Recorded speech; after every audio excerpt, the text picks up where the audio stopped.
please count.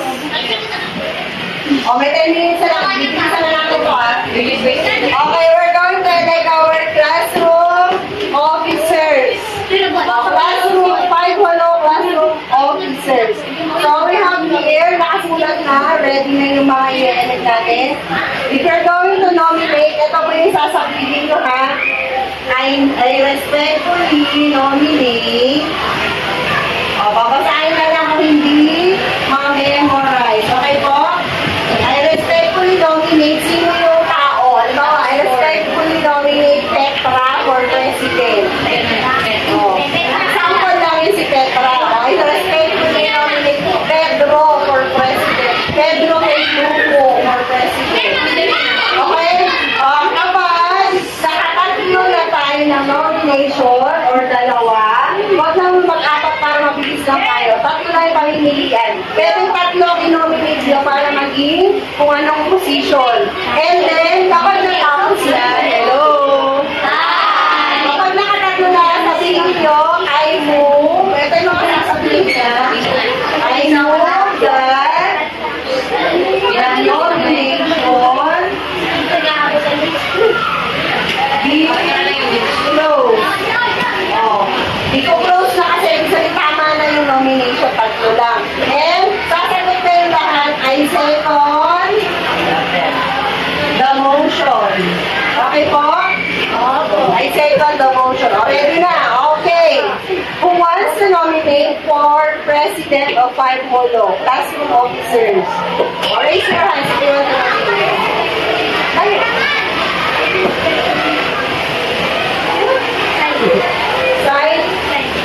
Signing. Ganyan? Signing. Any other nomination? Yes. Basahin mo to. I respectfully nominate si Shanda. Shan. One more.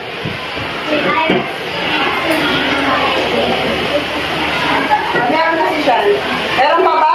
Or i-close na natin. Sino nga po-close? Sabihin. Ay, bakit? Okay. Sabihin Shan. I move that the nomination be closed. Sabihin. Basahin mo. I move that the nomination be closed. Okay. Lahat na kayo. Raise your hands if you are in favor of Cyril. Taas ang kamay kung gusto niyo si Cyril, kung boto kayo sa kanya. Ganun din kayo siya, hindi pwedeng magulit ha. 36 kayo today, so dapat hindi nagugulit. McQueen, pamamaya pag sinabi ko. Okay, let's go to voting Cyril. Who are in favor of Cyril? 1, 2, 3. Wala na nagugulit ha. 1, 2, 3, 4, 5, 6, 7, 8. Okay, Shan. Those who want to vote for Shan. 9, 10, 11, 12, 13, 14. How about McQueen? 1, 2. Nagboto ka? Hindi. 1, 2. Asa na? 1, 2, 3, 4, 5, 6, 7, 8. Nagbulit ka na naman. 8. O, sige. Ang ating president is...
We